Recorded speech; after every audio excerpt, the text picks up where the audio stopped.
Nor board nor garner own we now, nor roof nor latched door, nor kind mate, bound, by holy vow, to bless a good man's store. Noon lulls us in a gloomy den, and night is grown our day. Uprouse ye, then, my merry men, and use it as ye may. Joanna Bailey. Brown could now reckon his foes. They were 5 in number. 2 of them were very powerful men, who appeared to be either real seamen or strollers who assumed that character. The other 3, an old man and 2 lads, were sleight-o-made, and, from their black hair and dark complexion, seemed to belong to Meg's tribe. They passed from one to another the cup out of which they drank their spirits. "Here's to his good voyage," said one of the seamen, drinking. "A squally night he's got, however, to drift through the sky in." We omit here various execrations with which these honest gentlemen garnished their discourse, retaining only such of their expletives as are least offensive. "A does not mind wind and weather, a has had many a northeaster in his day." "He had his last yesterday," said another gruffly, "and now old Meg may pray for his last fair wind, as she's often done before." "I'll pray for none o' him," said Meg, "nor for you neither, you randy dog. The times are sair altered since I was a Kinchinmort. Men were men then, and fought other in the open field, and there was nae milling in the darkmens. And the gentry had kind hearts, and would have given baith lap and panel to ony poor gypsy, and there was not one, from Johnny Faa the upright man to little Christy that was in the panniers, would cloit a dud from them. But ye are all altered from the good old rules, and no wonder that you scour the crampring and trine to the cheetah sae often. Yes, ye are all altered. You'll eat the goodman's meat, drink his drink, sleep on the strammel in his barn, and break his house and cut his throat for his pains.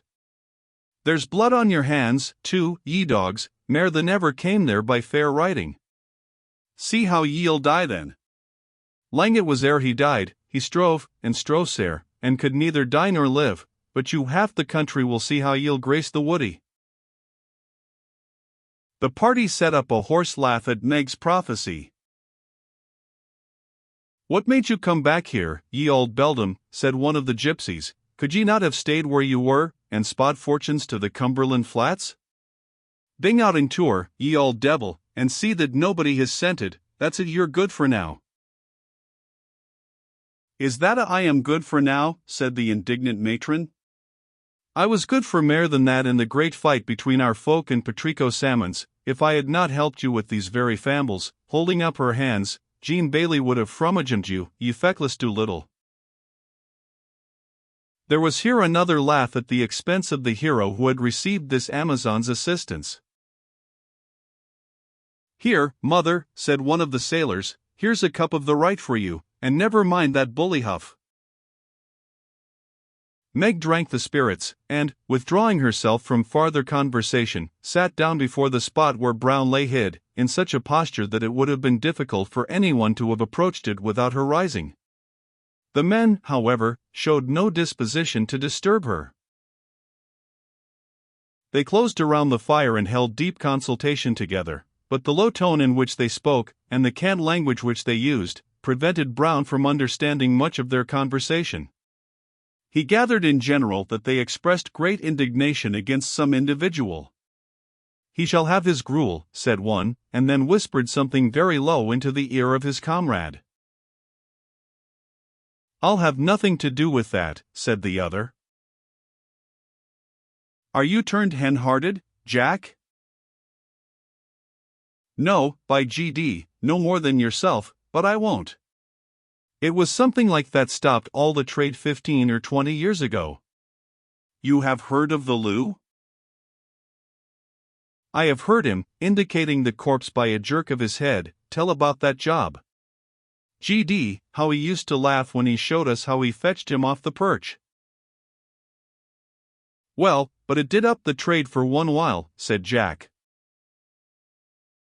"How should that be?" asked the surly villain. "Why," replied Jack, the people got rusty about it, and would not deal, and they had bought so many brooms that.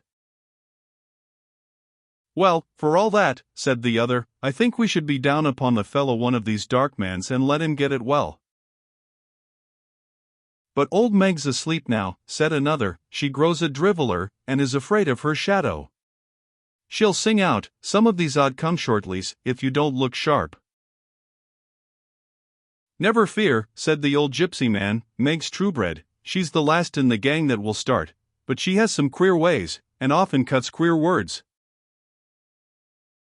With more of this gibberish they continued the conversation, rendering it thus, even to each other, a dark obscure dialect, eked out by significant nods and signs, but never expressing distinctly, or in plain language, the subject on which it turned.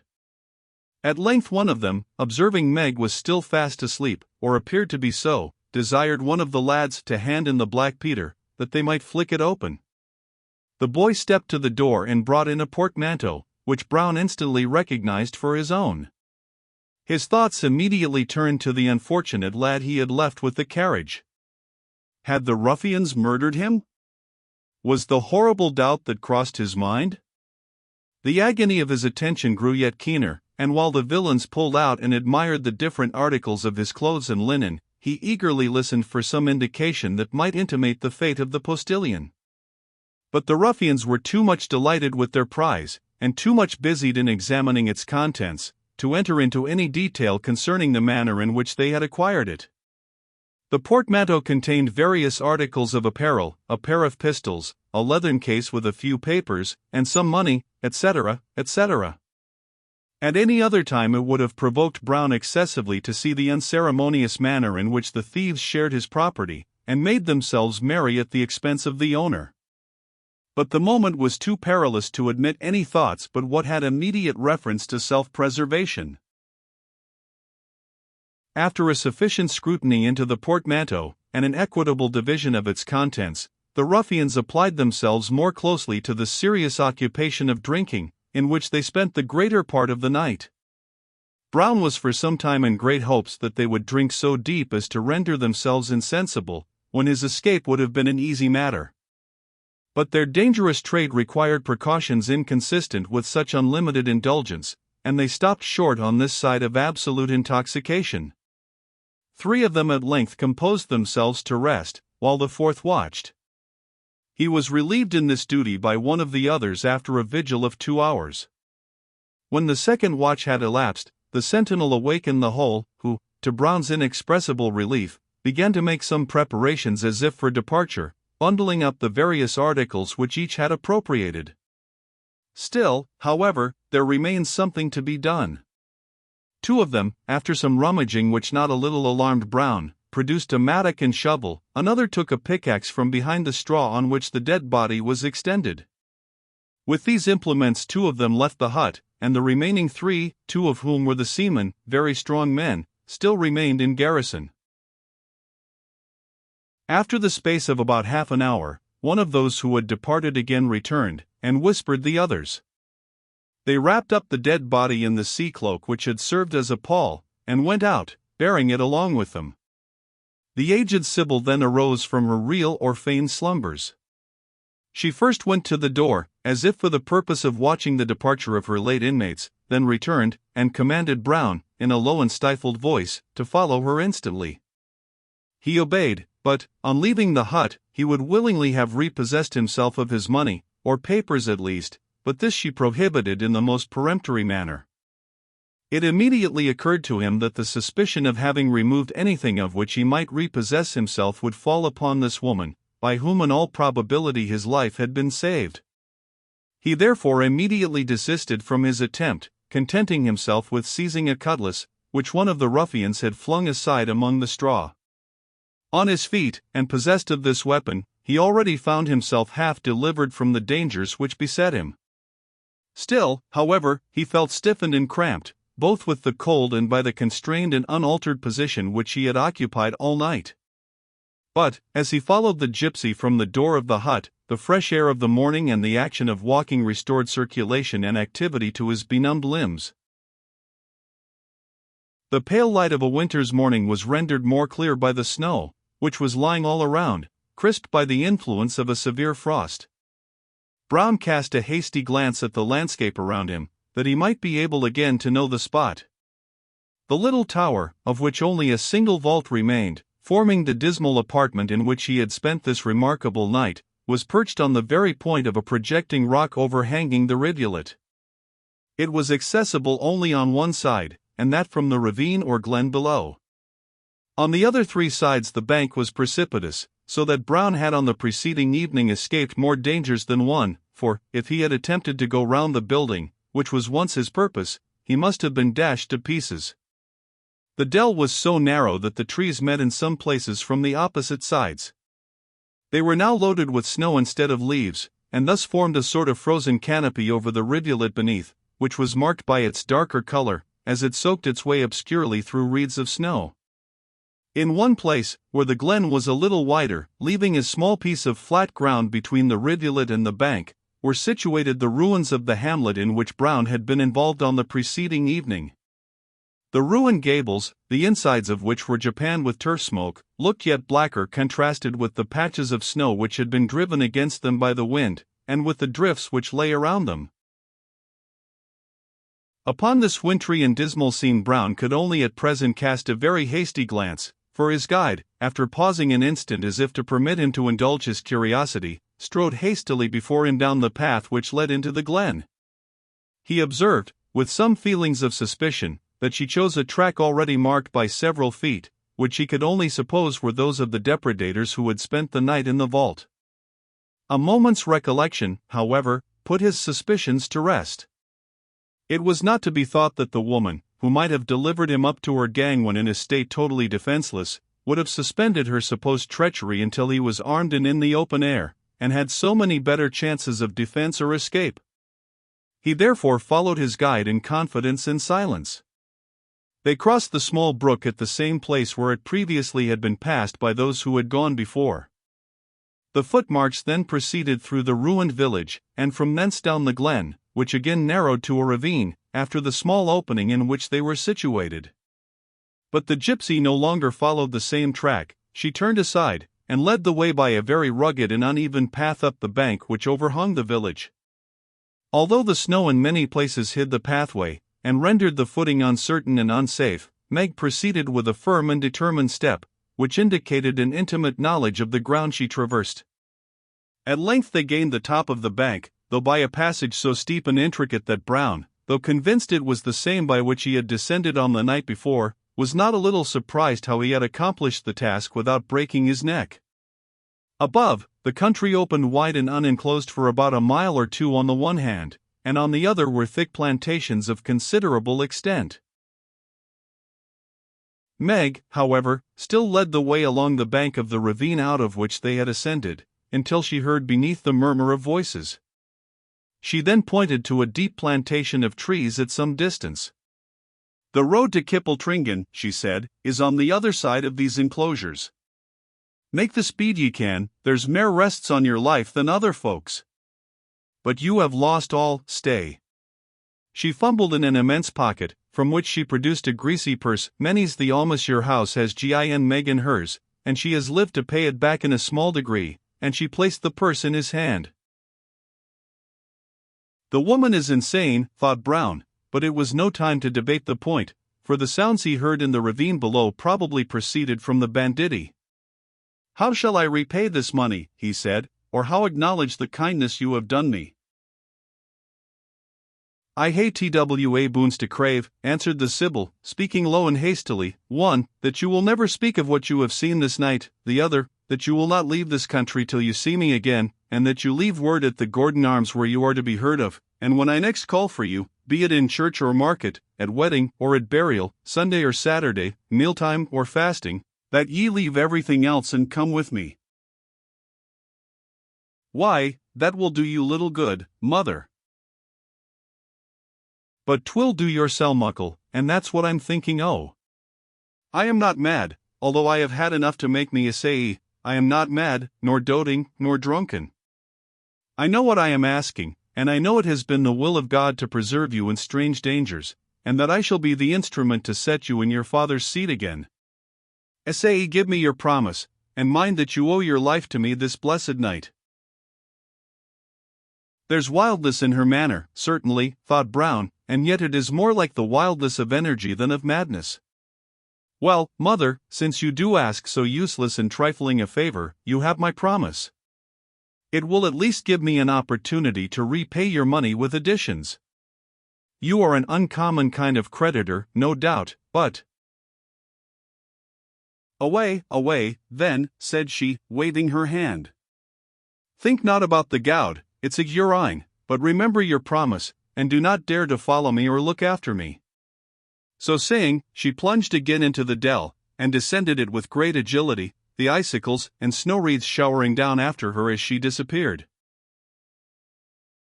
Notwithstanding her prohibition, Brown endeavored to gain some point of the bank from which he might, unseen, gaze down into the glen, and with some difficulty, for it must be conceived that the utmost caution was necessary, he succeeded. The spot which he attained for this purpose was the point of a projecting rock, which rose precipitously from among the trees. By kneeling down among the snow and stretching his head cautiously forward, he could observe what was going on in the bottom of the dell. He saw, as he expected, his companions of the last night, now joined by 2 or 3 others. They had cleared away the snow from the foot of the rock and dug a deep pit, which was designed to serve the purpose of a grave. Around this they now stood, and lowered into it something wrapped in a naval cloak, which Brown instantly concluded to be the dead body of the man he had seen expire. They then stood silent for half a minute, as if under some touch of feeling for the loss of their companion. But if they experienced such, they did not long remain under its influence, for all hands went presently to work to fill up the grave, and Brown, perceiving that the task would be soon ended, thought it best to take the gypsy woman's hint and walk as fast as possible until he should gain the shelter of the plantation. Having arrived under cover of the trees, his first thought was of the gypsy's purse. He had accepted it without hesitation, though with something like a feeling of degradation, arising from the character of the person by whom he was thus accommodated. But it relieved him from a serious though temporary embarrassment. His money, excepting a very few shillings, was in his portmanteau, and that was in possession of Meg's friends. Some time was necessary to write to his agent, or even to apply to his good host at Charlie's Hope, who would gladly have supplied him. In the meantime he resolved to avail himself of Meg's subsidy, confident he should have a speedy opportunity of replacing it with a handsome gratuity. "It can be but a trifling sum," he said to himself, "and I dare say the good lady may have a share of my banknotes to make amends." With these reflections he opened the leathern purse, expecting to find at most 3 or 4 guineas.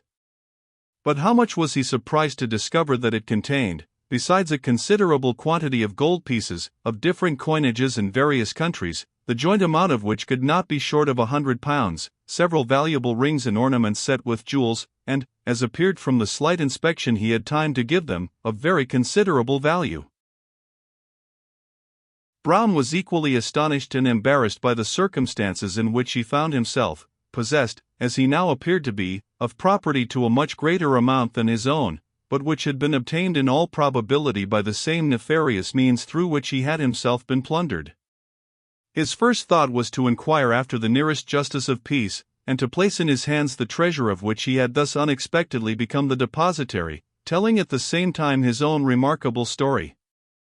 But a moment's consideration brought several objections to this mode of procedure. In the first place, by observing this course he should break his promise of silence, and might probably by that means involve the safety, perhaps the life, of this woman, who had risked her own to preserve his, and who had voluntarily endowed him with this treasure, a generosity which might thus become the means of her ruin.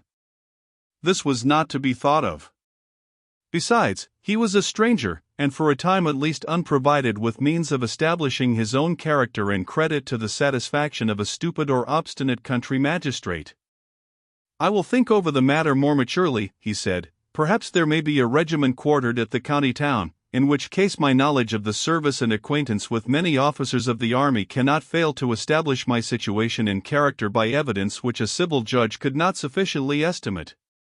And then I shall have the commanding officer's assistance in managing matters so as to screen this unhappy madwoman, whose mistake or prejudice has been so fortunate for me. A civil magistrate might think himself obliged to send out warrants for her at once, and the consequence, in case of her being taken, is pretty evident. No, she has been upon honor with me if she were the devil, and I will be equally upon honor with her. She shall have the privilege of a court-martial, where the point of honor can qualify strict law. Besides, I may see her at this place, couple, what did she call it? And then I can make restitution to her, and e'en let the law claim its own when it can secure her. In the meanwhile, however, I cut rather an awkward figure for one who has the honor to bear His Majesty's commission, being little better than the receiver of stolen goods. With these reflections, Brown took from the gypsy's treasure 3 or 4 guineas, for the purpose of his immediate expenses, and, tying up the rest in the purse which contained them, resolved not again to open it until he could either restore it to her by whom it was given, or put it into the hands of some public functionary. He next thought of the cutlass, and his first impulse was to leave it in the plantation. But, when he considered the risk of meeting with these ruffians, he could not resolve on parting with his arms. His walking dress, though plain, had so much of a military character as suited not amiss with his having such a weapon.